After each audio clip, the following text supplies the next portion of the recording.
There are so many Batman movies out there, so many different types as well. But which is truly the best one?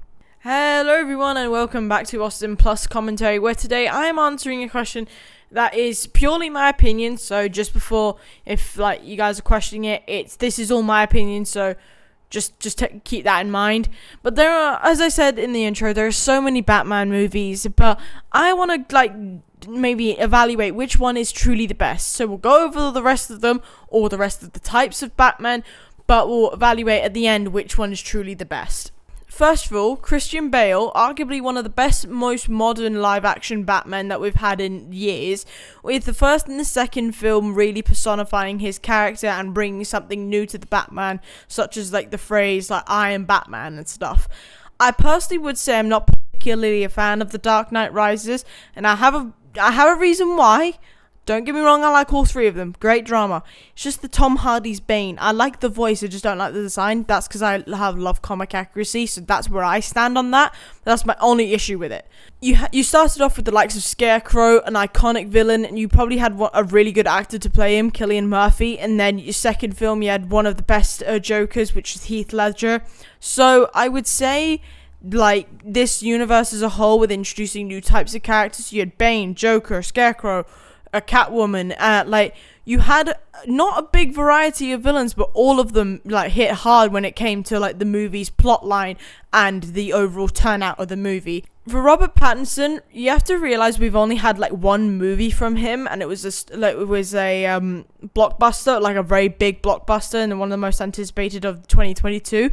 And this character presented a dark and gritty storyline for the likes of the Batman story. And I love that. I love a dark and gritty story, especially when it involves detective work. But I wouldn't say he is a prominent contender, because the Riddler, don't get me wrong, he was incredibly deranged. He fitted the right role. But I think the whole deranged thing and everything's more Joker style, and I would have liked to see more of a comic accurate version of the character. But that's me. I've said this in for years, even when I used to do my old videos. I love comic accuracy, so that's where I lay on.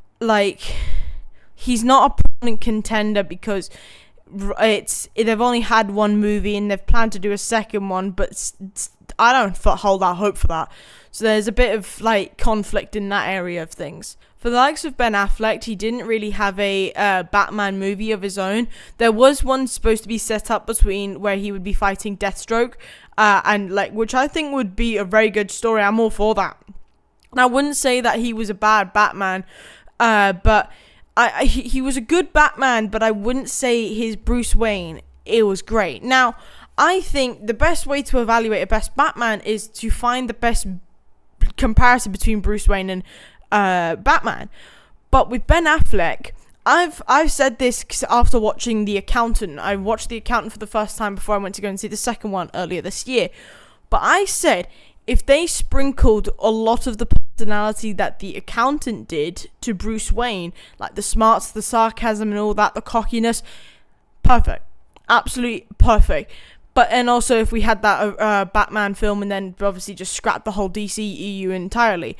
Yesterday I did a video on the DCEU regarding the rise and fall of it. But it just, I don't think Ben Affleck had a real shot. So I put on here because he's an honorable mention, but he didn't get a real shot compared to most. So I definitely think he should have, because he did have some potential, but because he appeared in projects like Dawn of Justice, Justice League, people just hated him. I think he had potential. So Val Kilmer appeared in the very first story, which was Batman and Robin. Are you sure about that? Which was, I do believe it was Riddler, Two-Face, that type thing. And then George Clooney starred in the second film with Arnold playing Mr. Freeze, and then Poison Ivy. Again, they are the same. They are literally the same Bruce Wayne. Now, I'm not saying this is an actor type thing. In this story, they were the same character. But Val Kilmer played more the Batman role, while George Clooney played more into the Bruce Wayne role.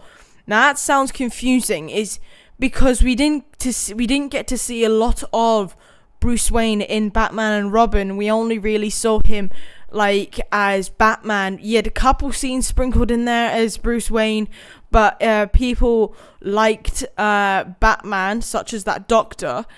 She liked Batman for Batman. She didn't like Bruce Wayne because he didn't know who he was. George Clooney played an amazing Bruce Wayne. There was more Bruce Wayne, like with his mask off. That's technically still Bruce Wayne.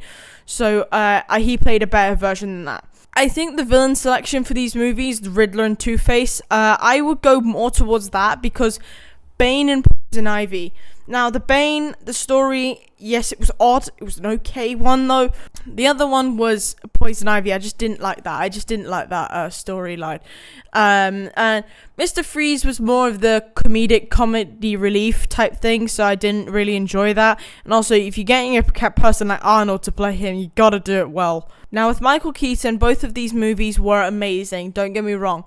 But with the likes of the Penguin, Catwoman, and the infamous Joker, Michael Keaton sure put up a fair fight against the both of them, and it was just pure cinema. Jack Nicholson, I think, was the best Joker we've had so far. I know that's going to piss so many people off, but, like, Dark Knight Joker, yes, you had the, like, psychotic side, you had the definite act, like, you had the psychotic side, you had the deranged side, but Jack Nicholson, he brought the like smile for the whole look for Joker to life, and that's why I resonate with him. And don't know if people can see that. I'm going to try and point to him on camera. Yeah, that is my Jack Nicholson Funko Pop right there.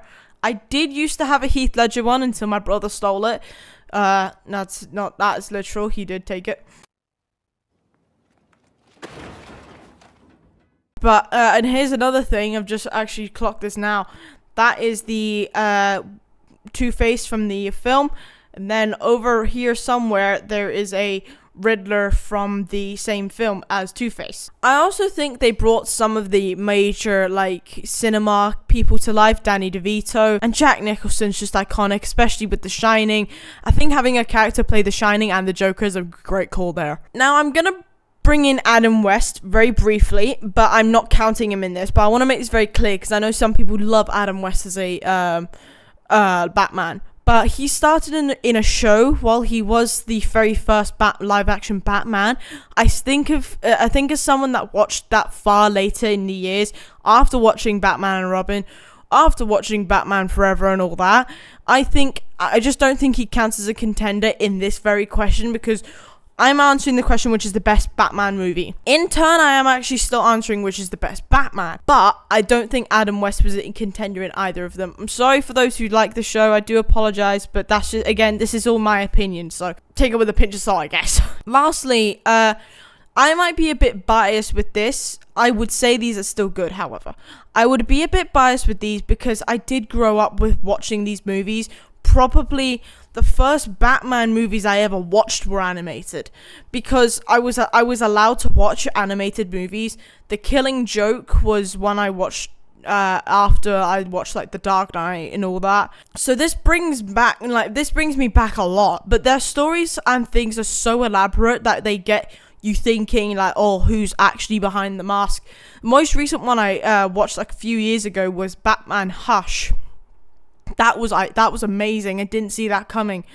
But I hadn't read the comics. I read the comics after. It made a bit more sense. But then The Long Halloween came about. That was amazing. It's all that dark and gritty stuff that I've been talking about. That's also why I really like The Batman or Robert Pattinson's Batman. I would say all of these movies are contenders, but I think the animated things it's not a Batman because obviously all of these Batmans are played by different actors. They're all played by different voice actors. Most of it was Kevin Conroy, but all of them basically sometimes are different. Now, lastly, I like this version because of the comedic side. The comedic side is what I thought was good, and is why I wouldn't say he's a proper contender because all it was for comedy, and this movie was made to appeal to a younger audience, which makes sense. I watched this when I was, I think, 2017, just about 11. No, that's not right. Math. That's 9. I can't math. Yeah, so I watched this when I was young, when I was about 9, and I loved it. I watched, I put it on the other day. I think it was actually a couple of weeks ago. I put it back on. It was mainly just for laughs, but that's all it is. It's just comedic skits. So this brings me to my final evaluation, and I would say that the best thing in the best Batman movie, in my opinion, is Batman 1989 with Michael Keaton and Jack Nicholson's Joker. I think I kind of laid that on a bit thick earlier. But just iconic as you can really get, really. If you have a different opinion, please comment below and explain why. I think it would be great to get a conversation going.